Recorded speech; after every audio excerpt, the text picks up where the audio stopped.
Meu nome é Fernando Michel, sou professor de Sociologia, também sou especialista em Ciências Políticas. Sejam bem-vindos a mais um episódio do Política com Michel. Espero que todos estejam bem. Desejo para todos uma excelente sexta-feira. Sextou. Nesse primeiro bloco eu vou tratar de um assunto bastante delicado que tem sido vinculado à nossa mídia, que é a nossa segurança pública. O governo, será que o governo ele é capaz de combater o crime organizado? Camaradas, a gestão do presidente Lula, não conseguimos identificar qualquer tipo de presença de lideranças do Comando Vermelho nos ministérios durante eventos oficiais. E olha, quando a pergunta sobre isso veio à tona, observamos a estratégia de resposta, todos saíram pela tangente, não é verdade? Jogaram a responsabilidade em fake news bolsonaristas sobre esse tema. Agora, será que realmente tudo isso é uma estratégia bolsonarista? Vamos falar sobre uma situação curiosa que rolou recentemente. Sabe aquele vídeo em que o ministro Flávio Dino ele elogiou uma influencer loura lá no Nordeste? Pois é, políticos bolsonaristas eles pegaram esse vídeo, como sempre, né, e o usaram como se fosse o ministro com a primeira dama do crime organizado lá do Amazonas. Uma verdadeira confusão gerada pela extrema direita. A galera toda se pronunciou repudiando essa questão de fake news que tanto atrapalha a sociedade em um todo. Mas o que realmente causou a indignação foi outra história. Lá no Ministério dos Direitos Humanos, o gasto público para poder custear essa falha que foi bastante bizarra ao não identificar essa pessoa que representa lá no Amazonas uma ONG. Essa ONG está sob investigação, suspeita de ser uma das lavanderias de dinheiro lá do CV lá do Rio de Janeiro. É complicado, né, sabermos de um fato, de uma falha. Também tivemos aquele evento onde alguém falou em um púlpito oficial com o brasão da República. Pois é, rolou. Temos por aí, teve até 4 reuniões com funcionários do Ministério da Justiça. É lamentável. O Ministério Público, junto ao Tribunal de Contas da União, já pediu investigação sobre esse verdadeiro tour dessa cidadã. A parte curiosa é o governo bancar a versão de que não sabia que tudo foi lá a indicação do governo do Amazonas. Realmente é muito complicado identificar. Agora, a pergunta que não quer calar: o que é pior nesse caso? Saber não fazer nada ou simplesmente não ter conhecimento, não ter a capacidade de descobrir esse fato? Isso levanta algumas questões sérias sobre a capacidade do governo Lula de combater o crime organizado, que já é um problema já de muitas datas, longa data. Essa cidadã condenada continuamente, investigada, ela não está nem aí em se esconder, fornece nome, documentos de boa vontade para o governo, e mesmo assim o nosso ministério ele não foi capaz de identificar uma das principais figuras do crime organizado no Brasil, lá do Amazonas. O desafio urgente diante do ministro é muito mais complexo. Ele precisa derrotar agentes do crime organizado que estão escondidas em várias cidades brasileiras, não tem nomes conhecidos, não tem processos ou condenações e não vão fornecer nome e documentos para o Ministério. É uma questão muito complicada. Com toda essa facilidade, o Ministério da Justiça ele não detectou o crime organizado nem depois de 4 reuniões. Olha que risco, que perigo, reuniões oficiais. Precisou o Estadão fazer essa notícia. Agora, será capaz de perseguir os líderes que se escondem e aterrorizam o país? Agora, essa reportagem, logo o Estadão, né, que faz um jornalismo que traz um viés mais de direita, eles conseguiram essa manchete inusitada, mas é isso, né? Esse mundo cheio de artimanhas, ferramentas para as fake news, tudo se torna muito duvidoso. O ministro Fábio Dino e Lula, eles não poderão apenas responder esses questionamentos via rede social. Temos que ter uma ação concreta. O ministro Flávio Dino, ele falou nessa quinta-feira, dia 16 de novembro, que não seria justo demitir os assessores que receberam essa Luciane Barbosa Farias, a chamada dama do tráfico lá no Amazonas, na sede do ministério. Ela é casada com, essa cidadã é casada com Clemilson dos Santos Farias, conhecido como Tio Patinhas, e apontado como líder lá dele, da facção deles. Os secretários que receberam praticamente algum ato, praticaram realmente algum ato? Será que esses secretários realmente não sabiam? Beneficiaram essa suposta facção? É preciso ter um pouco de responsabilidade e de seriedade para poder lidar com esse fato, esse caso. Eu tenho o comando da minha equipe, segundo ele, e eu não demito o secretário de modo injusto. Essas foram palavras do Flávio Dino. Ele fala também que se fizesse isso, poderia desmoralizá-lo. E essa foi a afirmação dele. As informações são do jornal O Estado de São Paulo. Obviamente, sabemos que é um desespero político de quem está insatisfeito com o combate ao crime organizado. Essas são palavras do nosso ministro, Flávio Dino. De acordo com o jornal, a declaração ela foi feita pelo ministro em um evento lá no Ceará. Flávio Dino ele esteve no estado nessa quinta-feira para poder participar de diferentes eventos relacionados à segurança pública.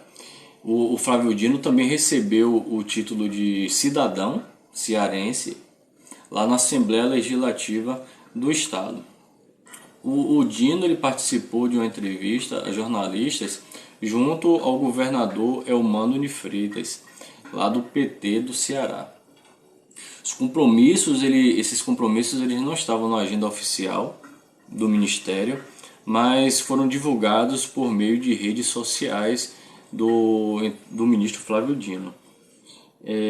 Tivemos uma tentativa de contato com a assessoria do Ministério da Justiça para confirmar as declarações, mas felizmente não obtivemos resposta até o fechamento desse podcast. O espaço segue aberto.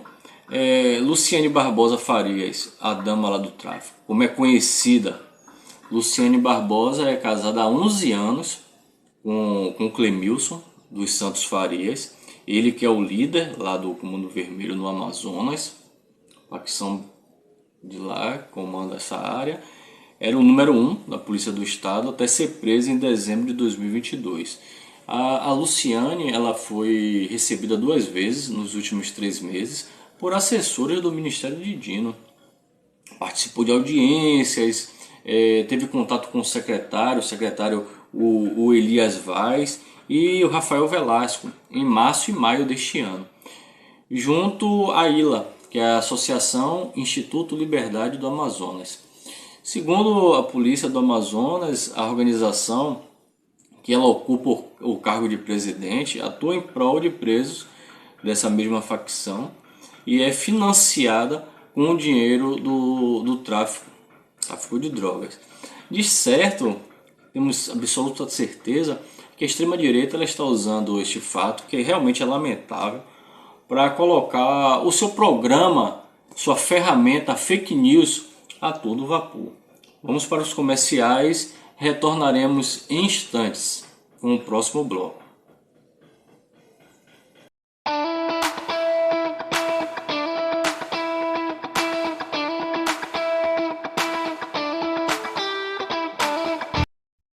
Vamos, galera, nesse bloco iremos tratar da Carla Zambelli, ameaçou repatriados lá de Gaza.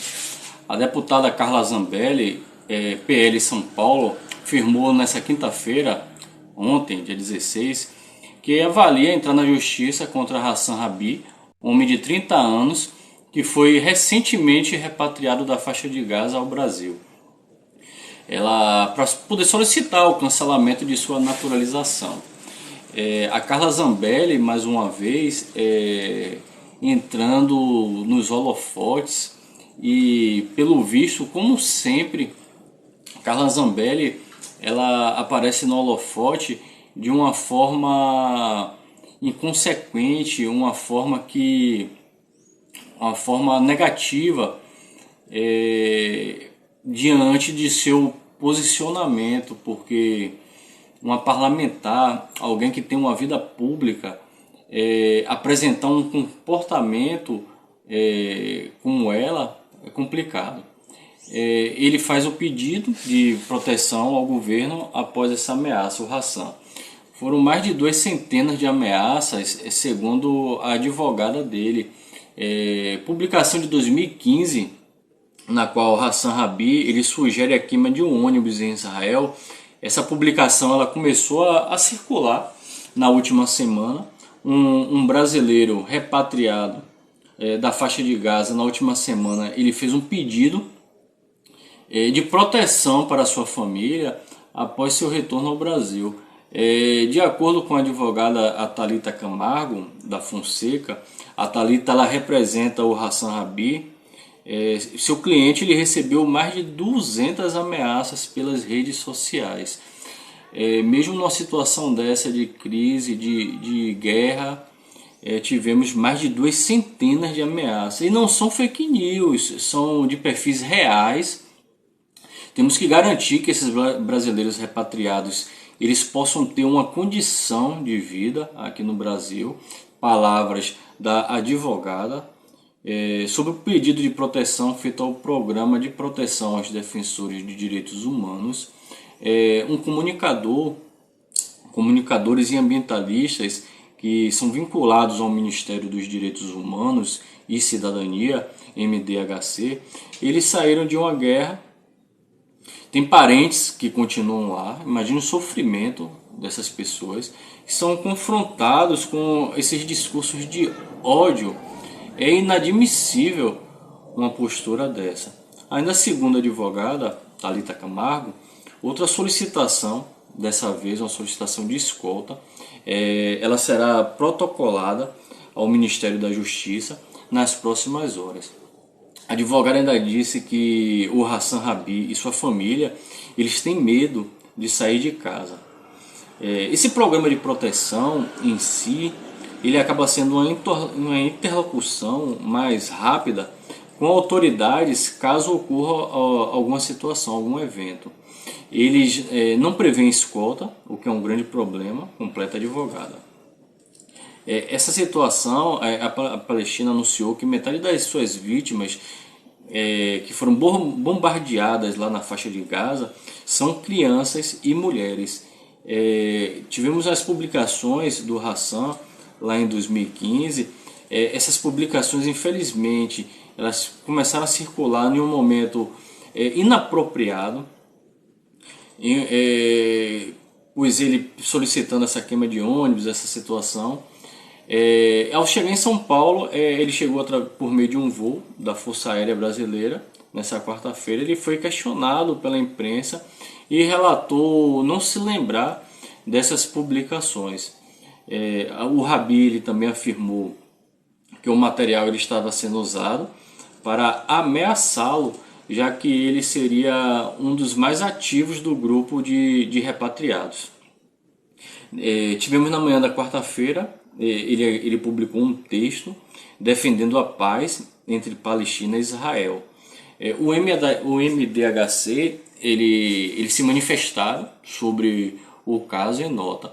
Eles falaram que após protocolado o pedido por parte do cidadão ou da cidadã, o Ministério ele vai fazer uma avaliação da pertinência e inclusão da pessoa nesse programa. E se for o caso, procede com os encaminhamentos. O MDHC ele reforça a posição de que são condenáveis, eu também entendo dessa forma, todas as manifestações de ódio, ameaça, sejam elas contra quem for. Não há lugar para o antissemitismo, islamofobia ou qualquer tipo de preconceito ou discriminação. Temos que ser enfáticos nesse caso.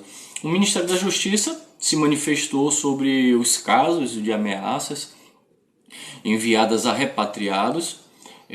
A respeito dos repatriados de Gaza que estão lá recebendo mensagens ofensivas ou sofrendo ameaças, a Secretaria Nacional de Justiça do Ministério da Justiça e Segurança Pública, o Senajus MJ São Paulo, enquanto coordenadora da operação de acolhimento, comunica que as denúncias estão sendo apuradas e serão analisadas de forma bastante sucinta e encaminhadas para a investigação da Polícia Federal, a nossa PF, disse o Ministério. Vamos para o comercial e ao retornarmos estaremos no último bloco do nosso Política com Michel.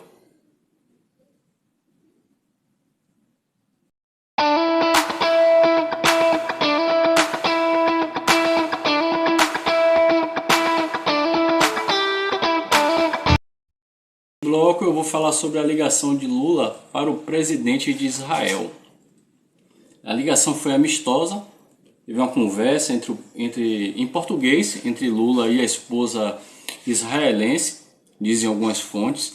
Nesse telefonema não houve menção às repetidas declarações de Lula, igualando os atos de terrorismo do Hamas ao contra-ataque de Israel.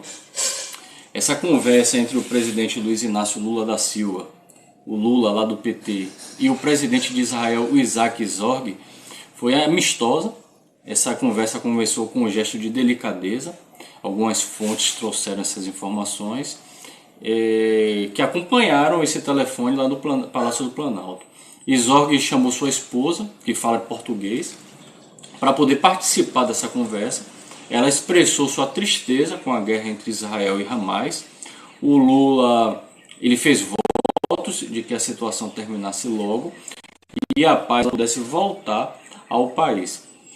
Segundo algumas fontes, não houve menção no telefonema a essas repetidas declarações que o Lula havia transmitido ao igualar os ataques do Hamas ao de Israel.